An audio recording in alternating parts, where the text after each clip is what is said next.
인사하겠습니다. 인상 펴세요. 그렇게 인사하겠습니다. 인상 좀 펴세요. 그렇게. 그리고 이렇게 인사하십시오. 웃으면 복이 옵니다. 그렇게 인사하겠습니다. 웃으면 복이 옵니다.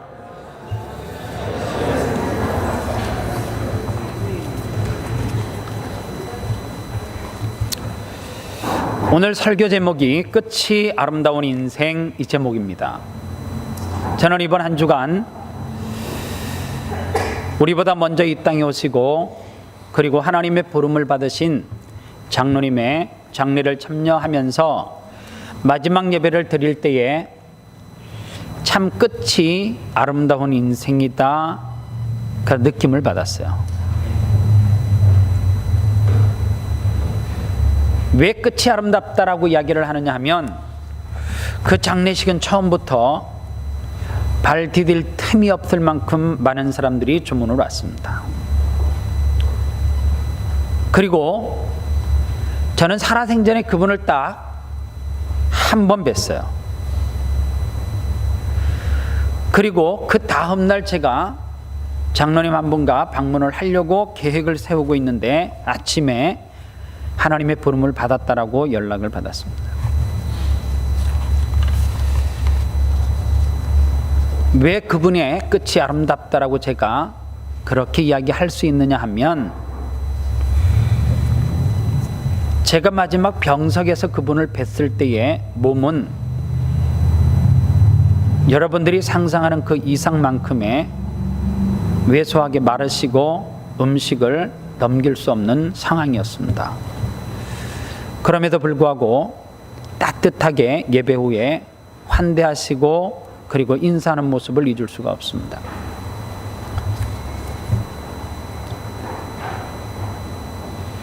그런 마지막 삶을 마감하기 전에 자녀들에게 아마 유언을 했던 것 같습니다.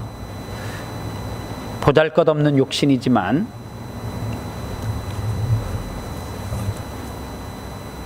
나의 시신을, 내 몸을 의학의 발전을 위하여서 대학교에 해부할 수 있는 용으로 그렇게 기증을 해달라고 그렇게 남기셨던 것 같아요. 마지막 장례 예배는 우리가 다 생각하는 하간 예배가 있고 마지막 이별식이 있는데, 어저께 마지막 예배는 시신도 없었고 그리고 마지막 이별식도 없었습니다.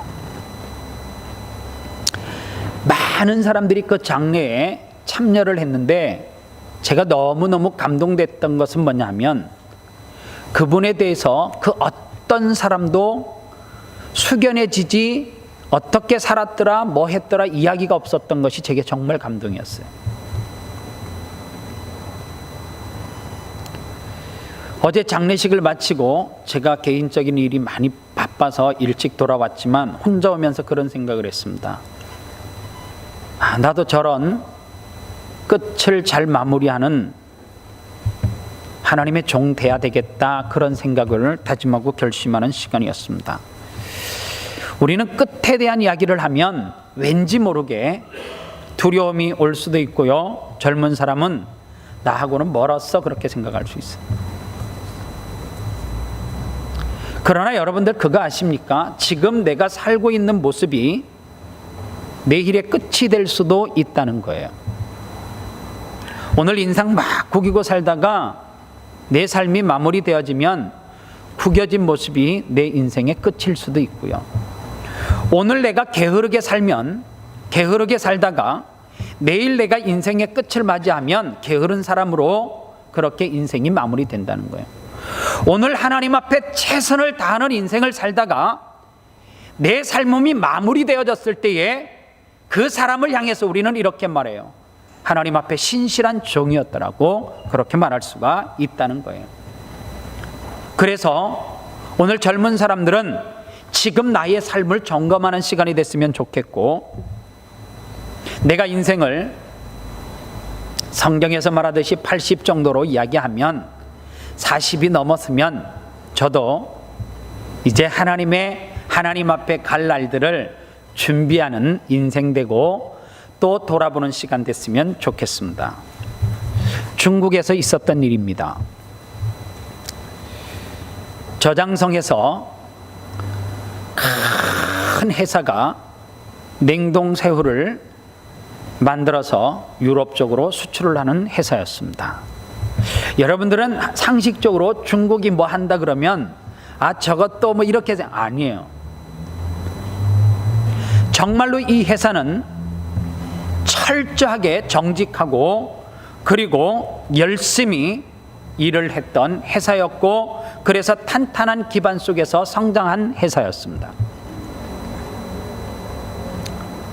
어느 날 똑같은 방법으로 유럽에 냉동새우를 수출했는데, 유럽 현지에서 검역소에서 그동안 잘 통과되어졌던 냉동새우가 항생물질이 발견되어졌기 때문에 이 모든 새우를 받을 수 없고, 그리고 그 받은 회사에서 그 소비자들에게 아니면은 식당 같은데 또 하청업자들에게 줘야 되는데 주지 못하는 손해배상까지 중국 회사에다가 다 청구를 했습니다. 중국의 회사가 비상이 걸렸어요. 그럴 리 없다라고. 우리는 절대 그렇게 장사하지 않는다고. 그랬더니 유럽에서 이러이러한 물질이 나왔다라고 정확한 데이터를 가지고 그 회사에다가 제시를 했습니다. 중국 자체 회사에서 조사를 하기 시작했습니다. 그런데 품질 자체는 문제가 하나도 없었습니다. 그런데 그 직원 가운데 그 냉동새우를 포장하고 그 다음에 작업하는 그 직원 가운데 항상 물과 손이 같이 있다 보니까 습진이 걸린 거예요. 그런데 그 직원이 그 일을 하기 전에 손에 습진이 있으니까 습진이 치유될 수 있는 약을 바른 거예요. 그 어마어마한 냉동 새우 가운데 그 직원이 손에 바른 약은 상당하게 미미한 양이었어요. 그리고 실질적으로 검출된 양도 되게 미미한 이 양이 검출이 되어졌어요. 이 중국의 회사가 원인을 찾고 나서 그 유럽 측에서 원하는 손해배상의 100%를 다 물어줬습니다. 지금 제가 하는 이야기는 양종추라고 하는 사람이 쓴 디테일의 힘이라고 하는 책의 일부분이에요. 이 양종추라고 하는 사람이 이런 이야기를 했습니다. 아무것도 아닌 미미한 것이 얼마나 중요한지를 알아야 한다, 그렇게 이야기했습니다. 제가 여러분들에게 질문할게요. 100-1은 얼마예요? 아주 상식적으로 답할 수 있는 거예요. 우리 교회 성도들은 뭘 질문하면 그거를 좀 꽈요. 저게 또 무슨 답이 다른 거 있을 텐데 99-1은 100-1은 99죠. 저거 아닐 거야. 저거 대답했다 또 목사님한테 바보. 아니에요. 맞아요. 99. 다시 100 플러스 1은 얼마예요? 맞아요. 그게.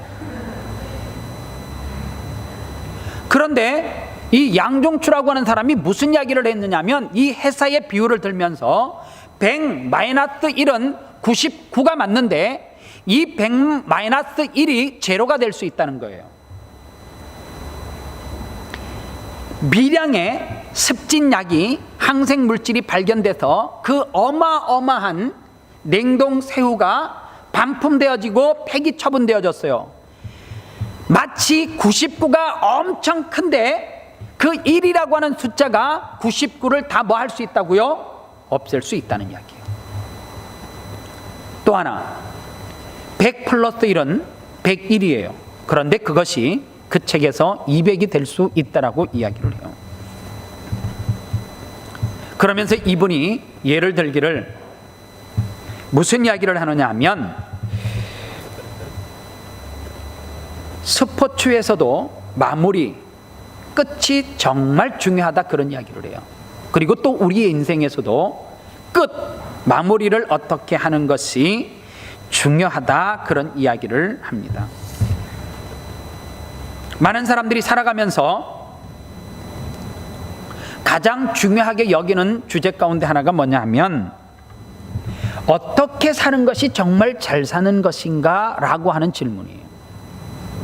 그래서 톨스토이는 그런 이야기를 했어요. 어떻게 살 것인가? 아마도 역사의 수많은 사람들이 어떻게 살아야지 잘 사는 것이고, 어떤 사람이 인생 가운데 잘 사는 사람이고 영향력을 남긴 사람이고, 우리는 수없이 많은 인생의 선배들을 통하여서, 우리보다 먼저 세상을 떠난 사람들을 통하여서 보게 되어집니다.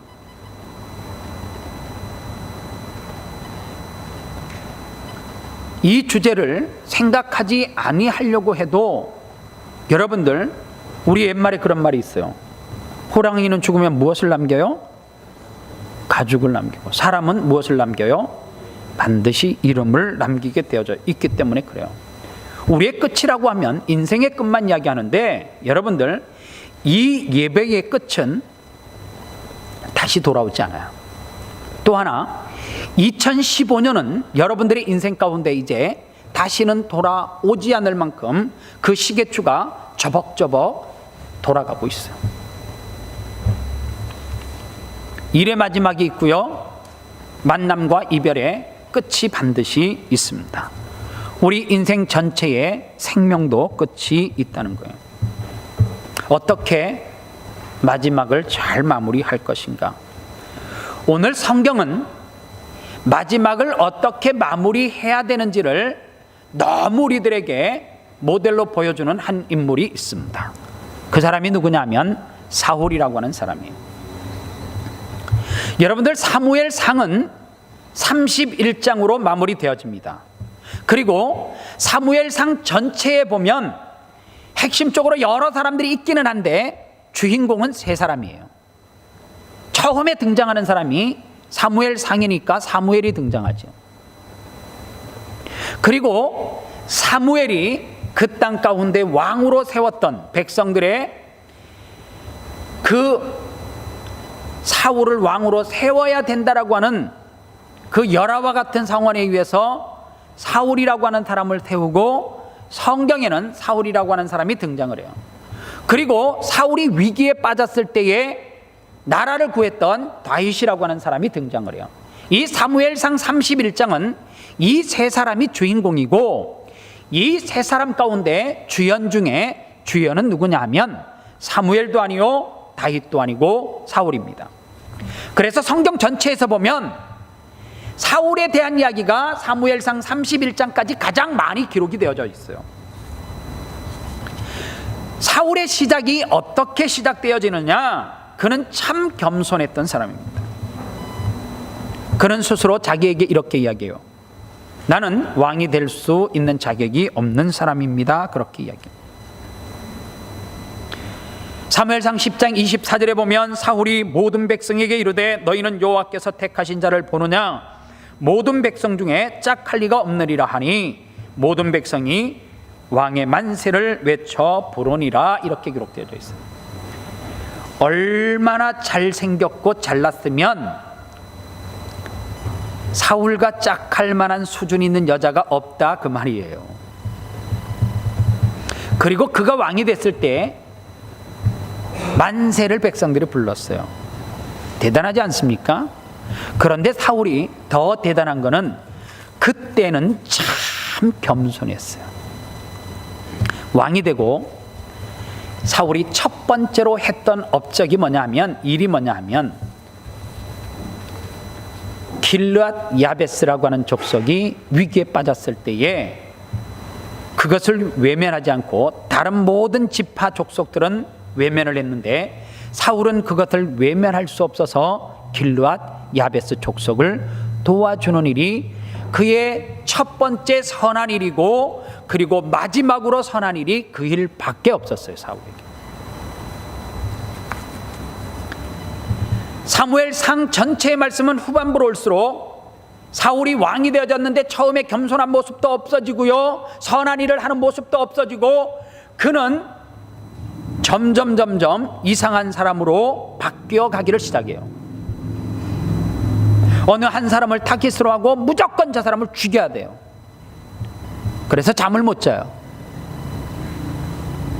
그리고 그 사람을 밤낮을 가리지 않고 쫓아가요. 죽이려고. 그게 사울의 모습이에요. 그리고 31장에 와서 사울이 죽음을 맞이하게 되어집니다. 성경에 보니까 그 당시에 블레셋이라고 하는 엄청 큰 힘이 있는 나라에 사람들에 의해서 잡히게 되어지고 죽게 되어지는데, 성경을 31장 잘 읽어보시면 사울 한 사람의 죽음의 문제가 아니에요. 6절 말씀에 보면 사울이 죽었을 때에 그와 함께 죽었던 아들이 누구라고 성경에서 이야기해요? 저와 여러분들이 잘 아는 한 사람, 요나단. 그리고 사울에게는 3명의 아들이 있었는데 아비나답과 말기수와 요나단, 이 3 아들이 사울과 똑같은 방법으로 죽게 되어져요. 오늘 여러분들의 한 사람의 삶이 혼자의 삶으로 끝나지 않는다라고 하는 것을 보여주는 거예요. 아버지가 아버지의 자리를 지키지 않았을 때에 그 고통과 아픔은 누구에게 간다고요? 자녀에게 갈 수 있다라고 하는 것을 단면적으로 보여줘요. 옛날의 아버지하고 지금 아버지하고 많이 달라요. 옛날의 아버지는 자녀를 위해서 100% 헌신하고 희생해요. 그래서 연세 많으신 분들 보면, 나는 우리 교회 청년 가운데 정말 거부가 나와서 노인 문제 좀 해결해 줬으면 좋겠어요. 한국에 있는 그 파고다 공원이라 그러죠. 그 할아버지 할머니 문제 좀 해결해 줬으면 좋겠어요. 왜 제가 그런 이야기를 하느냐면, 그분들이 있잖아요, 태초부터 파고다 공원에 살던 분 아니에요. 자녀에게 올인했거든요. 지금 당신의 노후에 대해서 걱정하고 그 노후 때문에 전문가들을 찾아가면 첫 번째 조언하는 전문가들의 조언이 뭔 줄 아세요? 자녀에게 올인하지 말라예요. 두 번째도 자녀에게 다 올인하지 말라, 그 말이에요. 그런데 그분들은 이유 없어요. 대가 없어요. 무조건 자녀가 원하면 다 올인했어요. 노후에 어떻게 살아가야 될 것인가를 계획을 안 세웠어요. 여기에도 그런 부모님들 계시죠. 아니, 그런 부모님들이 있었죠. 자녀를 위해서 올인하는 부모님들. 그런데 지금 그렇게 하지 말아요. 내게 1억이 있으면 자녀에게 5천만 주고 5천은 꼬불쳐 놓으래. 그게 노후를 행복하게 사는 방법이라는 거예요. 이런 이야기를 들으면 참 가슴 아프죠.